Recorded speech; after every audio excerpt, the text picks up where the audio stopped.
Welcome back. So চলে এলাম আমরা লেকচার নাম্বার 2-তে। গত এপিসোডে আমরা দেখেছি যে ওয়েব বলতে আমরা কি বুঝি অ্যান্ড ওইটার ওভারঅল ইন্ডাস্ট্রিতে কি কি হয়। সো এখন আমরা জানবো আসলে ওয়েব ফান্ডামেন্টালসটা কি। আমি হালকা একটু বলেছিলাম যে HTML, CSS অ্যান্ড জাভাস্ক্রিপ্ট দিয়ে আমাদের ওয়েব ডেভেলপমেন্ট করা হয়, বাট আই থিঙ্ক একটু এক্সপ্লোরেশন দরকার যে HTML, CSS অ্যান্ড জাভাস্ক্রিপ্ট বলতে আমি অ্যাকচুয়ালি কি বোঝাচ্ছি। সো বিফোর দ্যাট একটা রিফ্রেশার হয়ে যাক।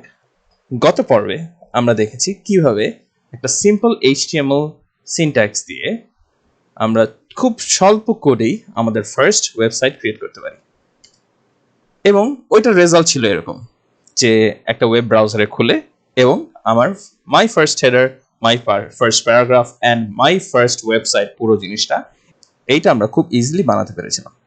সো HTML অলরেডি আমরা মাত্র করে আসলাম যে একটা সিম্পল ওয়েবসাইট বানিয়েছি। HTML বলতে ফুল অ্যাব্রিভিয়েশনে আসলে এটাকে বলে হাইপার টেক্সট মার্কআপ ল্যাঙ্গুয়েজ।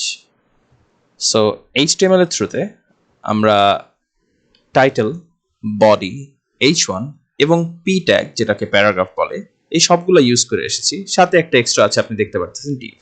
এরকম অন্যান্য অনেকগুলো HTML ট্যাগ আছে। সো এই ট্যাগগুলো দিয়ে আসলে বিল্ডিং ব্লকস হিসেবে আমাদের ওয়েবসাইটগুলো ক্রিয়েট হয়। সো আমরা ফিউচার এখন আরো জিনিসপত্র দেখব, তার আগে আমরা একটু CSS-টা বুঝে নিই। CSS হলো cascading style sheet. So cascading style sheet বলতে এটা একটা HTML ল্যাঙ্গুয়েজের সাপোর্টিং সিনট্যাক্স, যেটা থ্রুতে আমরা আমাদের HTML-টাকে একটু স্টাইলাইজ করতে পারি। এক্সাম্পল, আপনার হয়তো ওই প্যারাগ্রাফটাকে একটু কালার করতে ইচ্ছা করতেছে, কিংবা আপনি আপনার ফুল বডিটা হোয়াইট না আসলে ফুল ব্ল্যাক করতে চান।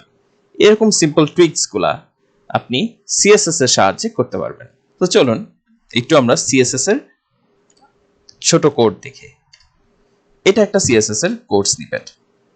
সো আপনি দেখতে পারতেছেন H1টা এবং P এই দুইটা ট্যাগ আছে, এবং এই দুইটা আমাদের কাছে বেশ পরিচিত। সো H1 এর মধ্যে আমরা একটা কালার ব্যবহার করেছি, এবং মার্জিনটা কি এটা আমরা পরে বোঝাচ্ছি। এবং P-তে মানে প্যারাগ্রাফ ট্যাগে আমরা একটা কালার ইউজ করেছি রেড। অ্যান্ড বলতে পারতেছেন আপনি যে এখান থেকে টেক্সট অ্যালাইন সেন্টার, মানে আপনার যে লেখাটা আছে ওটা কোনোভাবে সেন্ট্রালাইজ হবে বা এরকম একটা ব্যাপার, রাইট? সো এটার রেজাল্টটা কি, চলুন এটা দেখি। এই কোডটা অ্যাপ্লাই করার পরে আমাদের সেম আগের HTML-টা এখন ব্লু কালারের হেডার দেখাচ্ছে। ওই আগের টাইটেলটাই রয়েছে, টাইটেলটা আমরা মডিফাই করি নাই। আর এখানে আপনি দেখতে পারতেছেন যে মাই ফার্স্ট প্যারাগ্রাফ।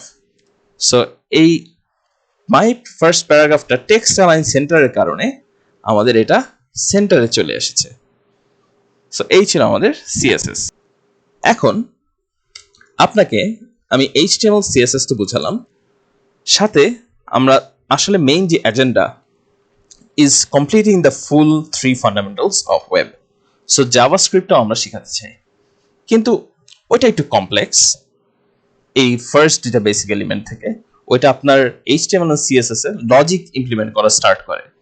সো এখন যেমন আপনি গুনতে পারতেছেন না, HTML আর CSS দিয়ে আপনি যেমন প্লাস মাইনাস কিংবা গুণ বিয়োগ এগুলা করতে পারবেন না। জাভাস্ক্রিপ্ট আপনাকে ওই জিনিসটাতে হেল্প করবে। জাভাস্ক্রিপ্টে আমরা একটু পরে আসবো। চলেন তাহলে আমরা HTML, CSS and জাভাস্ক্রিপ্ট তিনটা ফান্ডামেন্টাল বুঝে এখন HTML আর CSS-টাতে ফোকাস করি।